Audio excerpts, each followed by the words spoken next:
Hello दोस्तों, आप लोग कैसे हैं। उम्मीद है कि अच्छा होंगे, बढ़िया होंगे। पिछले वीडियो में हमने देखा था कि केंद्र बैंक के गुणात्मक उपकरण कौन कौन से हैं साख को नियंत्रित करने के लिए।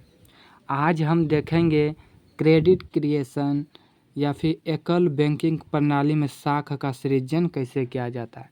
अगर आप इस चैनल पे नया हैं तो प्लीज़ इस चैनल को सब्सक्राइब कीजिए एंड अधिक से अधिक वीडियो को शेयर कीजिए।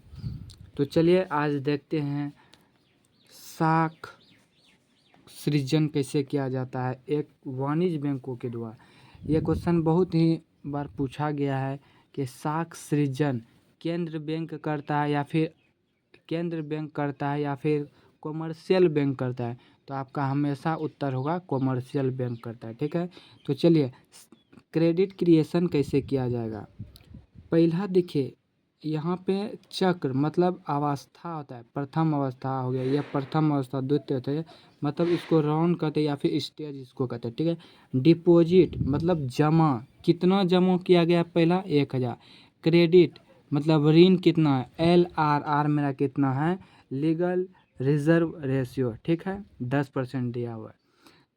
तो पहली अवस्था में हम कितना किए, 10,000 जमा किए। तो 1000 का यदि 10% हम निकालेंगे तो 900 आ गया। तो 900 का क्या हुआ, इसको हम ऋण दिए। ठीक है, ऋण कितना दिए हम 100। तो हम अगर ऋण दिए तो ये दूसरा व्यक्ति का क्या हो गया, जमा हो गया। तो 900 फिर यहाँ आ जाएगा। फिर 900 का हम 10% निकालेंगे तो ये 90 हो जाएगा। तो 90 में और 900 को घटाएंगे तो कितना हो जाएगा, 810 रुपया का ये क्या होगा, ऋण हम दे सकते हैं 90। ठीक है, फिर 810 का यदि हम 10% निकालेंगे 81 बचेगा। और 810 में 81 को घटाएंगे तो 729 होगा।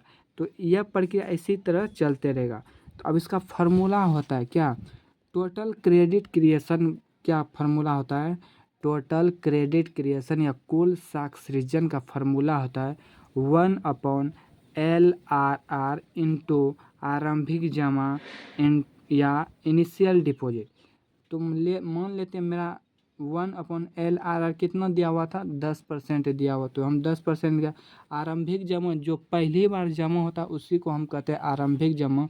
तो आरंभिक जमा कितना हो जाएगा, 1000 हो जाएगा। तो अब इसको कटाएंगे तो कितना हो जाएगा, 10,000 मेरा क्या हो गया, कुल साख सृजन।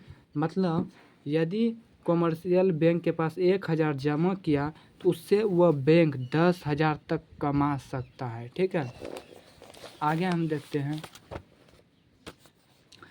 अब देखिए मुद्रा पूर्ति के माप को, ठीक है, मतलब कि measures of the money supply को हम कैसे माप सकते हैं। ठीक है, तो चलिए 3 फार्मूला होता है।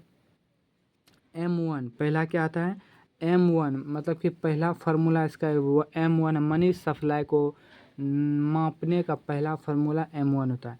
तो जनता के पास करेंसी मतलब जो रुपया पैसा है, जनता के पास करेंसी प्लस मांग जमाएं प्लस रिजर्व बैंक मुद्रा के पास अन्य जमा, यह हो गया M1 का फार्मूला। ठीक है, ये इंग्लिश में इसको इस या फिर इस तरह याद रखिए, CCDD प्लस OD, यह M1 का फार्मूला हुआ।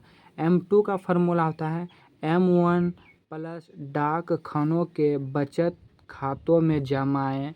ठीक है, M3 होता है M1 प्लस वाणिज्य बैंकों की शुद्ध सावधि जमा। M4 होता है M3 प्लस डाक खानों के कुल जमाएं। ठीक है, तो ये चारों फार्मूला को आपको याद रखना है, आपके सिलेबस में भी है। तो आशा करेंगे आप चारों फार्मूला को याद दीजिए, क्योंकि ये 1 नंबर में पूछता है कि इसमें से दे देगा, पूछ लेगा कि M3 का इसमें से कौन सा फार्मूला है। देखिए आगे हम बढ़ते हैं।